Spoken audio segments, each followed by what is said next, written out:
So here we are once again, Raglan Surf Report podcast. It's sporadic at best. And I'm here with a guest that needs no introduction, if you know him, but most of you don't, so I'm going to introduce him. Billy Lee Pope. Round of applause, everyone. And then this is a bit where I'm going to put the claps over top. Yep, cool. So welcome to the Raglan Surf Report podcast. Billy Lee Pope, round of applause, everyone.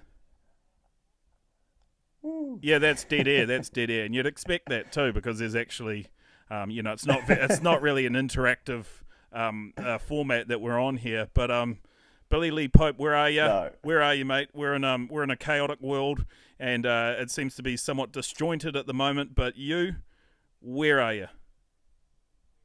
I am in Lorenzen Bay right now. Which is because you got dad's bedroom in Raglan, because you got to think, Billy. Okay, yeah, in Raglan. So the thing is, we're talking to people that we don't even fucking know here, you know, and you probably don't know these people, and they don't know you. So yep, you're in Raglan. You're in Raglan, but yeah, I'm in Raglan. Yeah, and stuck in Raglan. Stuck in Raglan, and for some people, that's actually a pretty good place to be stuck. But you, because it's not that bad. It's paradise. No, because you've recently moved. Well, not recently. Well, you've moved to the Gold Coast. The Raglan Goofy Footer has left the land of the long winding lefts to go to the east coast of Australia, to the land of the long winding right-handers and fake boobs. So why have you moved? Why have you left Raglan? I left Raglan just to pursue being a surf filmer, really, and also, New Zealand is pretty small and doesn't really have much of like a surf industry or anything. So yeah, so would you? If I wanted to be a surf filmer, I had to move to Australia. Yeah, pretty much. Well, that's true. It's all happening over there. There's not really a lot happening over here, and like you said, the surf industry in New Zealand. It's how's a nice way of putting it? It's extinct, non-existent. Yeah, non-existent. Because it kind of there used to be a little. It's dormant. There used to be a little bit of a surf industry, so there were avenues for people like yourself, an up and coming filmmaker, to cut your teeth make some Hardly. films. I feel like it was like vibrant and almost booming, like. And 15, 20 years ago in New Zealand, I feel like people were actually getting paid to surf. Yeah, people were. And those were what I like to call the glory years for someone like myself, who was a part-time amateur wannabe professional surfer. So those were the glory years when we were getting paid. Yeah, well, you guys bucks. Killed it. Oh, mate, it was totally. Crushing it. Like, I put a down payment on an island one year after I did well in the regional New Zealand circuit. But after that, the bottom really fell out of it, and we were kind of pushing shit uphill after that. But how have you found it?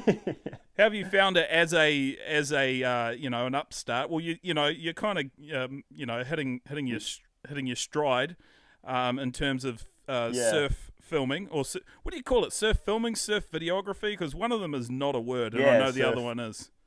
Yeah, yeah. I don't know. It's such a strange word. I hate kind of saying it, but probably surf filmer, surf filming, surf moving imagery capturer. Too many words. Cinematographer. Surf cinematographer. Yeah. I don't even know I don't even know how to spell filmmaker. It's not that hard. A strange word. It's not hard. Funny thing, I actually went to film school for 2 years, and basically that's all I learnt was how to spell the word filmmaker. And I've forgotten it all now. So good luck if you're going to try and get that out of me. I can't spell filmmaker anymore.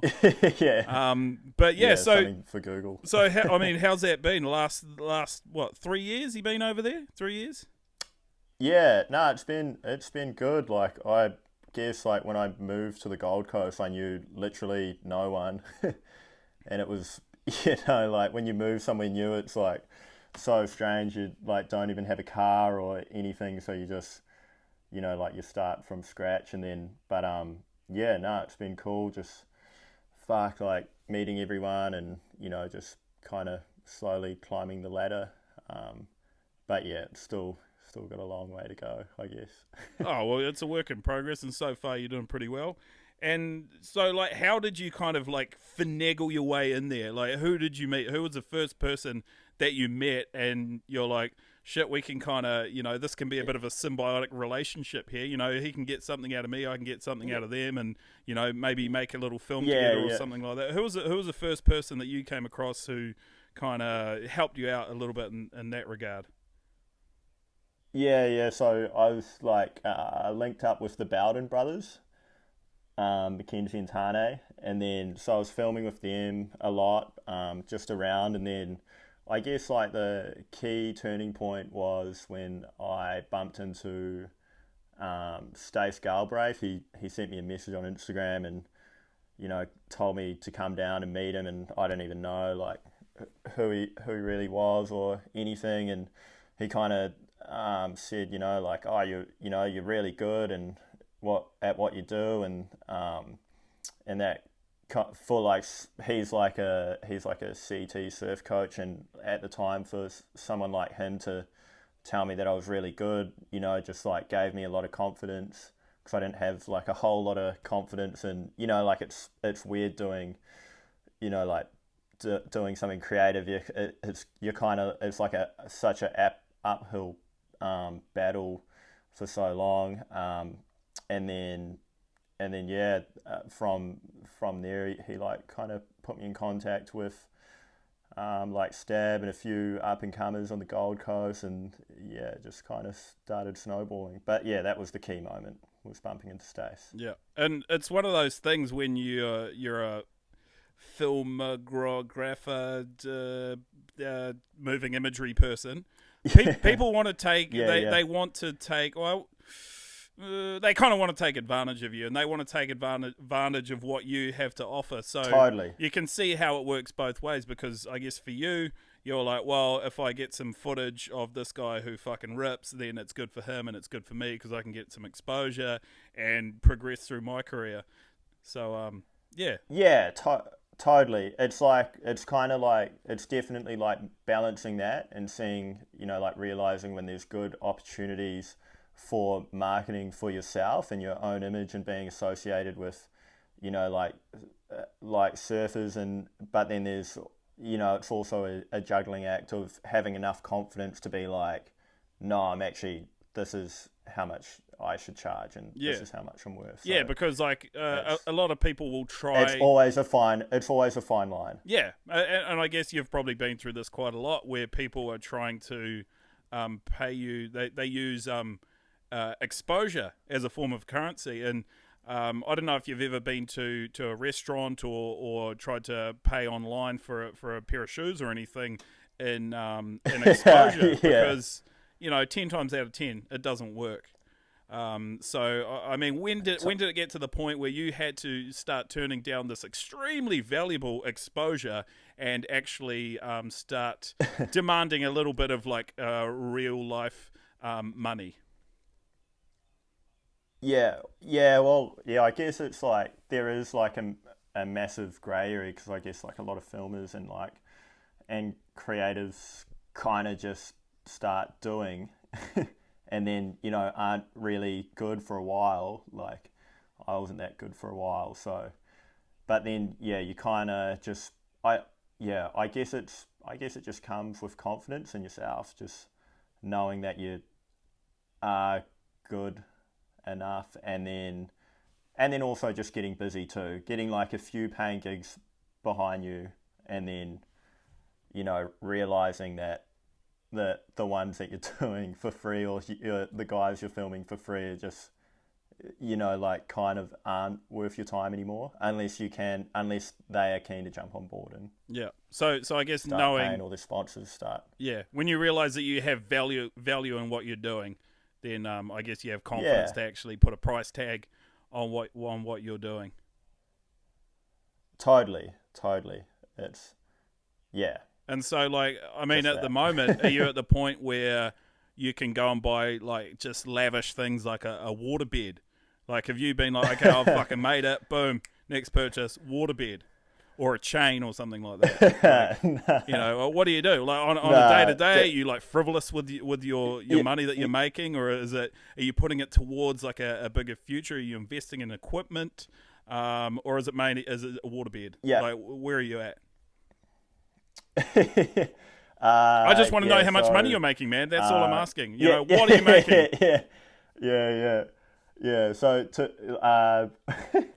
I'm probably I'm like living off pretty much most of the time a smell of an oily rag, I like to put it. Yeah, well, that's no waterbed money.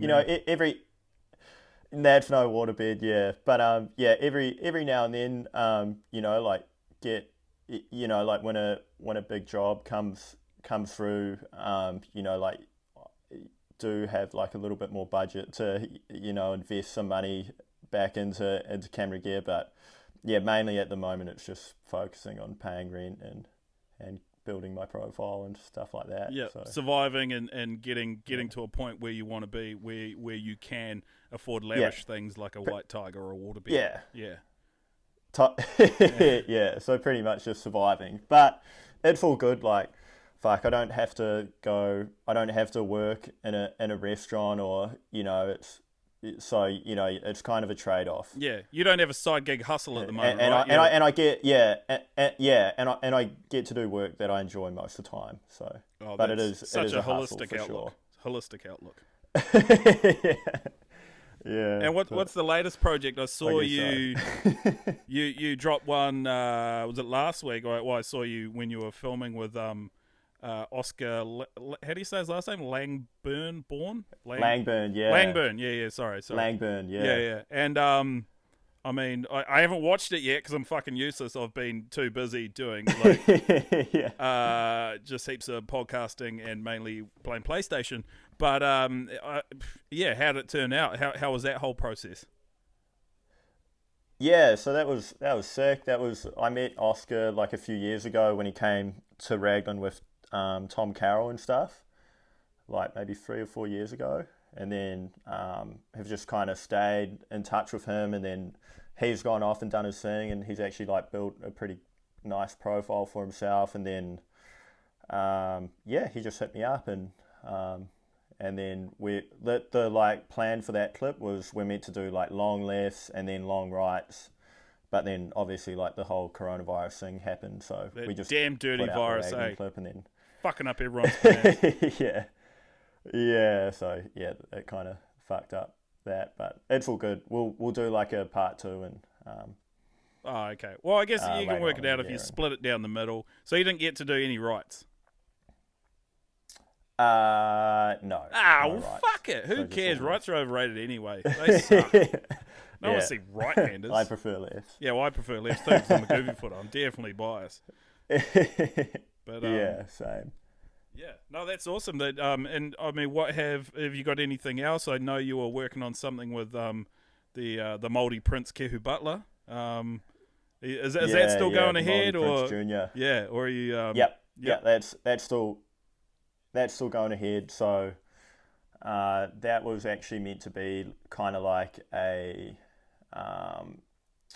kind of to go with the Piha Pro, but then obviously that got canned. Oh, too. that fucking virus so it's more again. just like yeah, but that's just going to be like Kehu showing pretty much like a look of Kehu showing Australia, New Zealand, and Māori culture and New Zealand slang and all that sort of cool stuff. And then so after hopefully hopefully after level 3 or whatever, when I could go to the Mount again.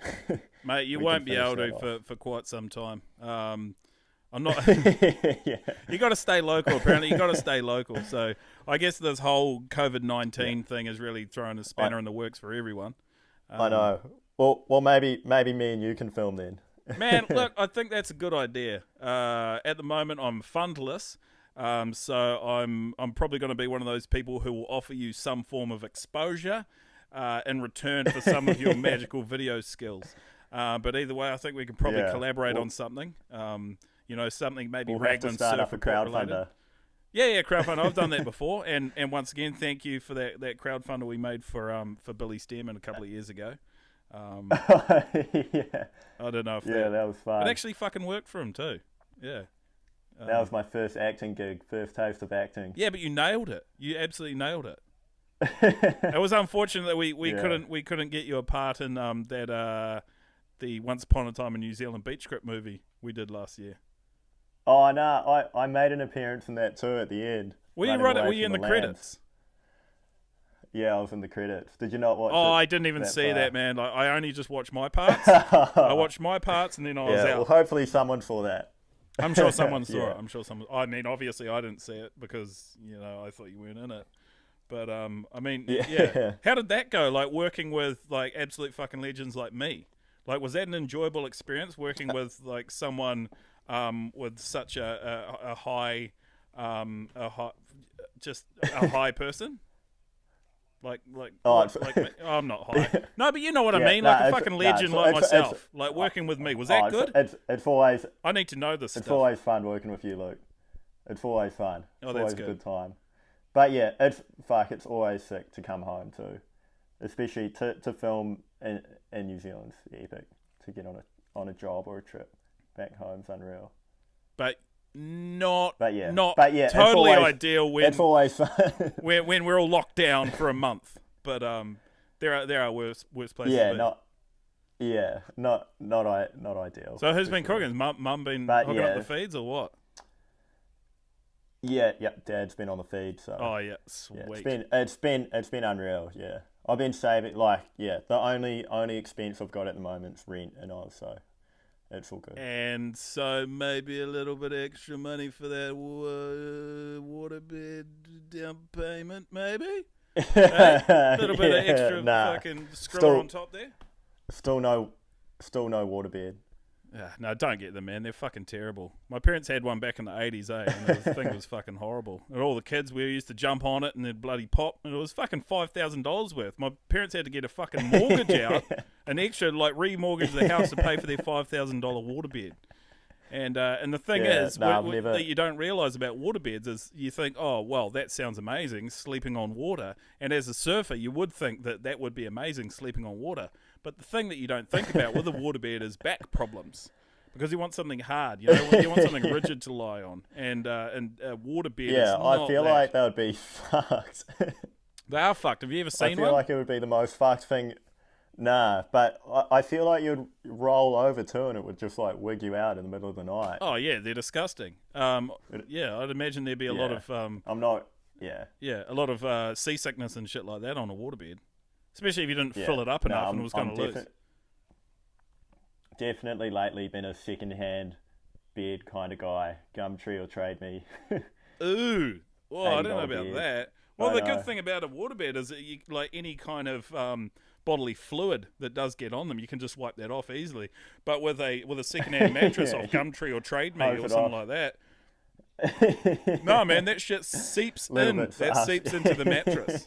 I've always wondered, how some mattresses, I've had this before. I've had a mattress, and then I'll take the sheet off after 5 months, and then I'll notice that there's stains under it, and coffee stains. But then I don't drink coffee, so. I don't know what they are. And I'm pretty sure I haven't shit the bed. There's been no point where I've oh God, have I shit the bed? So I don't know what's up with the mystery coffee stains under a mattress. I don't know. I've gone off on a tangent. Maybe that's what sweat turns into. That's a good point, actually. Maybe it is. Maybe sweat. Maybe. Kind of just metamorphoses into a different colour.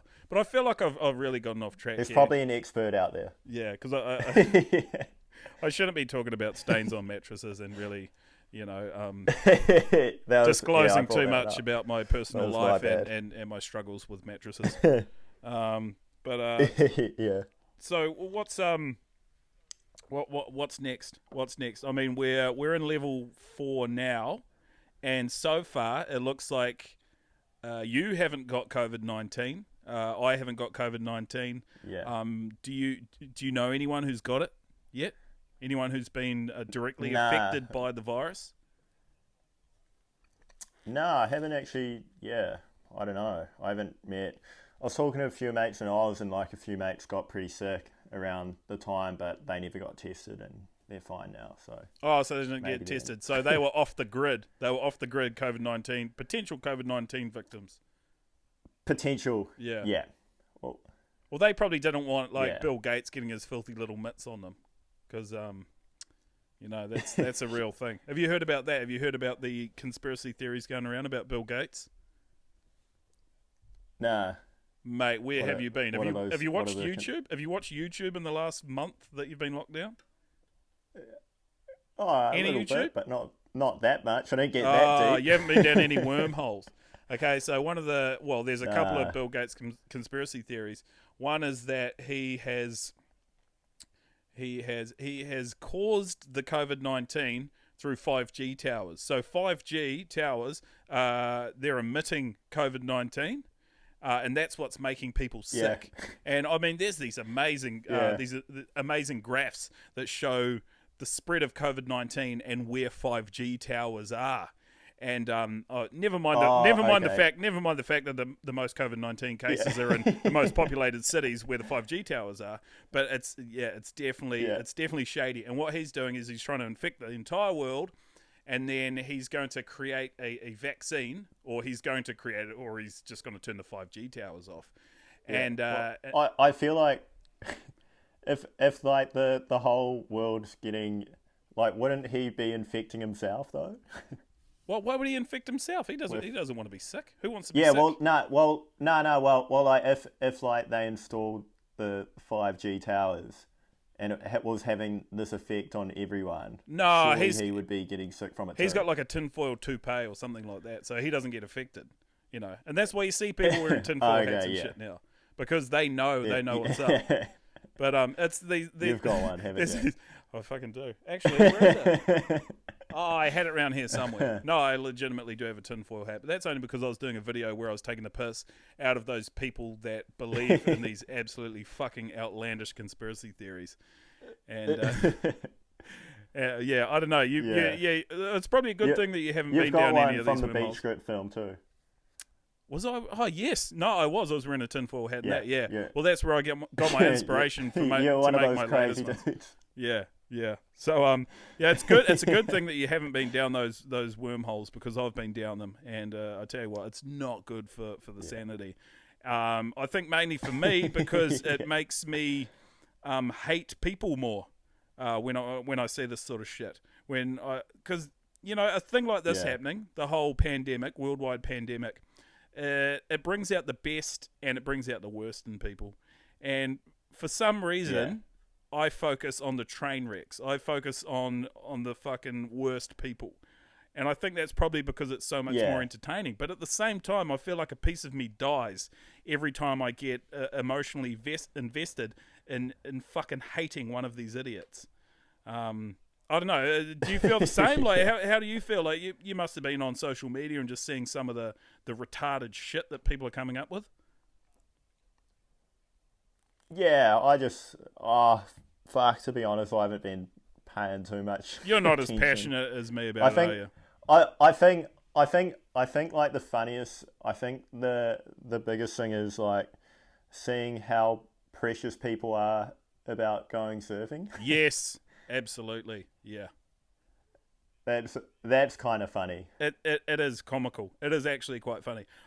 That's what I've actually enjoyed, because from the very start of this, I said I'm not going surfing. I'm not going to do it. Like, if the government has asked us to play just a tiny little part in helping us get through this pandemic, I'm just like, oh yeah, sure. Okay, so I just have to stay home for 4 weeks. Don't go surfing. Oh, that's sweet. But then to see some people who are just so passionately anti the rules and the establishment, and they want to go surfing, and they feel like it's a breach of their human rights. I just love it. I love seeing these people squirm. Yeah, I know. I get a kick out of it too. But I guess for the on that surfing debate, I think if someone's living out at Ruas and can go for a surf and no one knows, Like, that's sweet. Oh yeah, just do it. Yeah, absolutely. Just do it and don't tell anyone. Don't tell anyone. But I can understand like why they've cut it off. You know, because like somewhere like Raglan, if like one person goes surfing, then like there's 30 more people on each point that will also want to go surfing, and that's the problem. Yeah, that's how I saw it too. I was just like, well, in Raglan, we can't just have, say that, you handful of people can go surfing and the rest of you can't. Or, people that believe they're above the law because they're better surfers than people who are more inexperienced. It's just like, well, no, who's to say that you are that experienced? That's just subjective. That's you believing that. Yeah. You can't just say, totally. I'm a better surfer than them, so I deserve to go surfing. I'm not going to get in trouble. That fucking totally. That German tourist who started surfing last week at the surf school, he probably considers himself an experienced surfer too, even though he's been surfing 3 times. That's all. It's like really subjective. That's why I totally understood when they're like, totally. Oh, okay, we're going to put a blanket ban over anything in the ocean.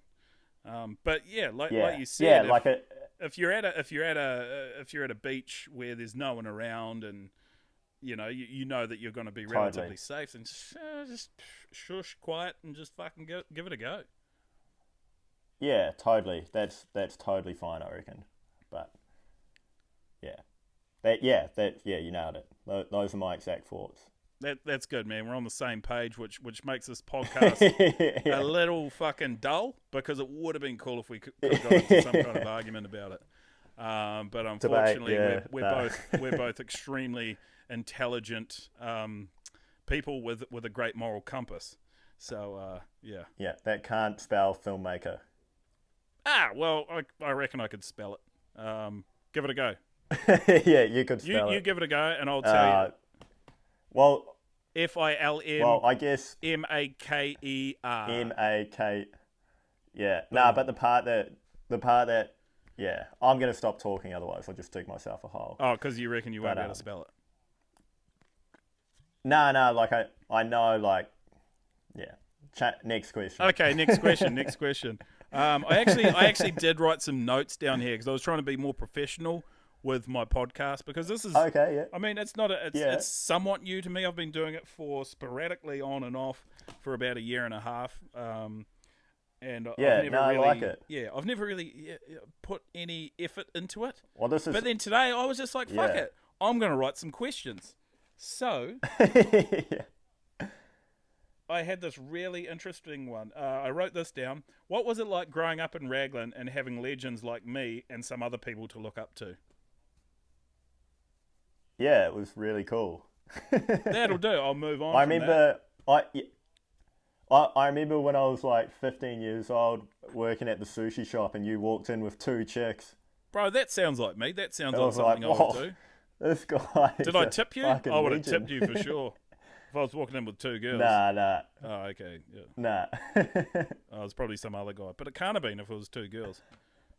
Yeah, no, it was definitely you. Oh, yeah, it would have been me. Yeah. Well, that's how I roll. Totally, yeah, real good with doing sex and stuff with girls and that. Okay. So, film-related questions. Can you ever see yourself moving out of surf filming and moving into something non-surfing, like some form of directorial role, or like making some kind of film? Could you ever see yourself doing? Do you have a passion for that as well? Yeah, 100%. Could definitely see myself moving out of film. I feel like, at the moment, and like my, like I'm just real passionate about surfing, and I love filming it. So it's like itching that scratch at the moment and like seeing where it goes. But for sure I can see myself kind of like wanting to go and do other things. Like I feel like just continue learning. Like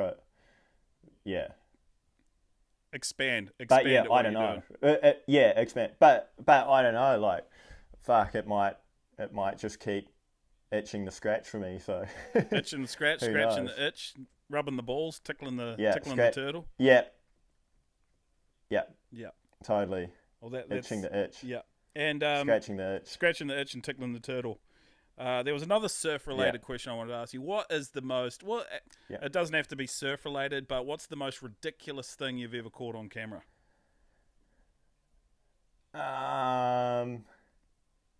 Oh fuck, that's a tough question. I don't know. Like,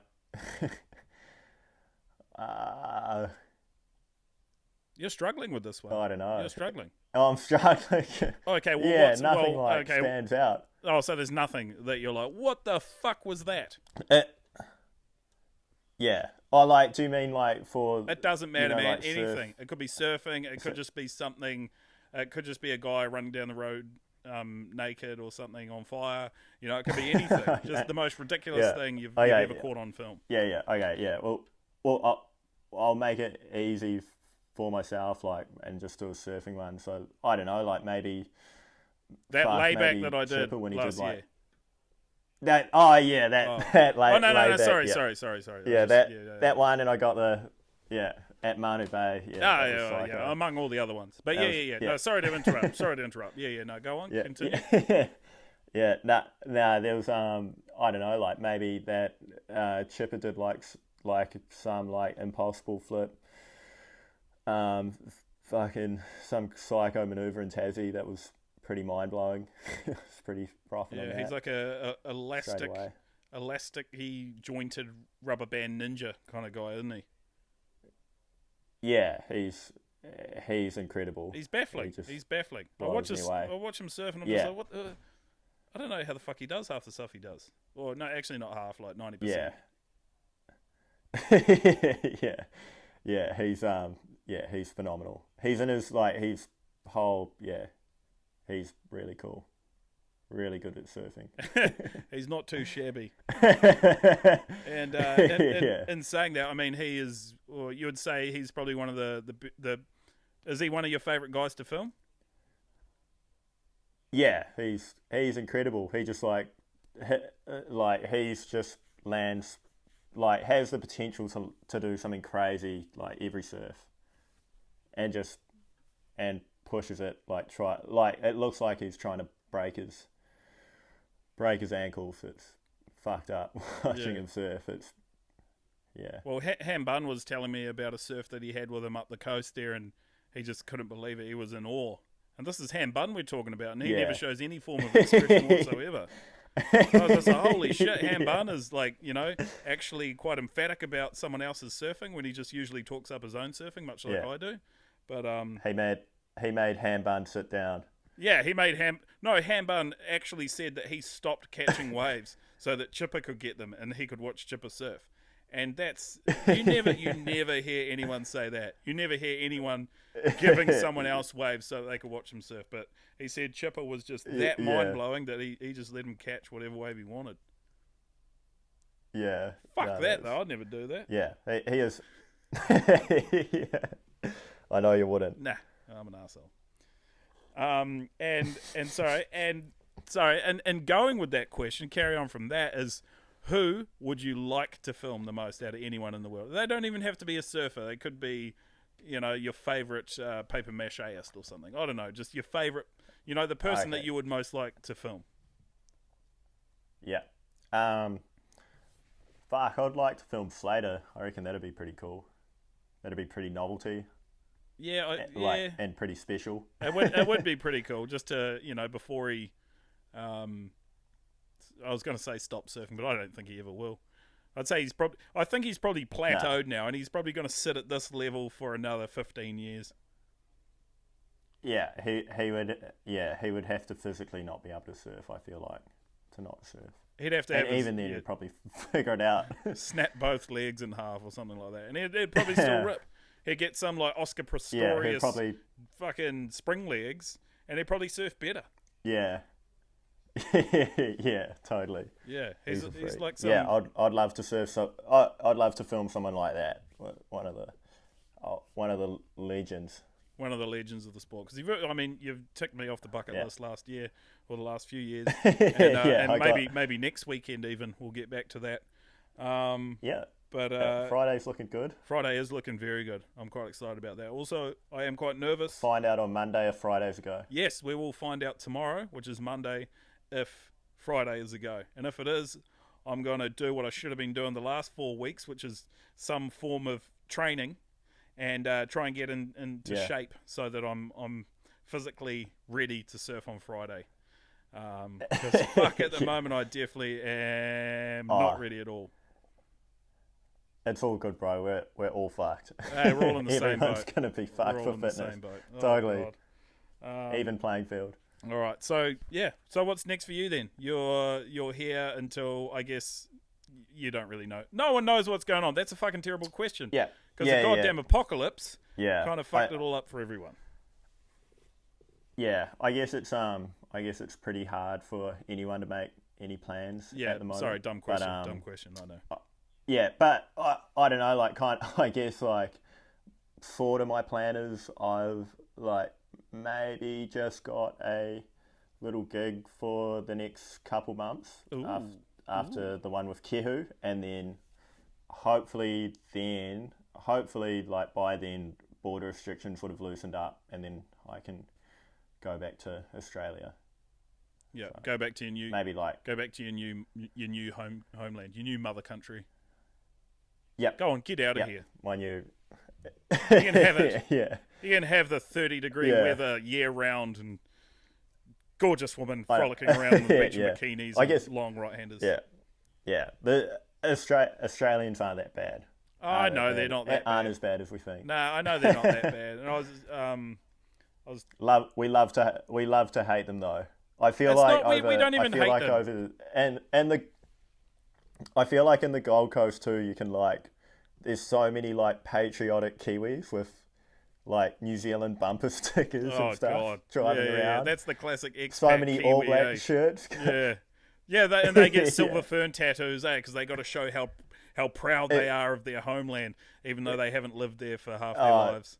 But I know it's pretty funny like that. But I don't think it's a little bit embarrassing. It's cringy. But I don't think it's that we hate Australians. It's just we have that competitive rivalry because we've always, I guess, as a nation, we've always felt as the, like the little brother. And Australia's always been the big brother. Yeah. So we're always like nipping at the heels, like, fuck you guys. So I don't think we hate them. But and that's healthy. And I like it. It's competitive. And I've noticed even with this COVID-19 pandemic, we're even competing at the apocalypse. Who can do the apocalypse better? Australia's like, we can still surf, and we've only had these many people die, and we're like, well, we haven't had many people die. We can't surf, but most of us are pretty good, and there's not that many dead people. It's because there's no sport at the moment, so we've got to compete. We've got to compete with something. So I mean, it's pretty fucking morbid, really. But I know, I feel like Jacinda's doing a pretty good job, though. She is. We're getting looked after pretty well. She's doing a great job. Unfortunately, some people don't feel the same way as we do, and they're currently trying to sue her. How's those guys trying to sue her? Oh, they just need to Muppet. They just need to go away. They need to go away. It's disgusting that they even got any airtime, really.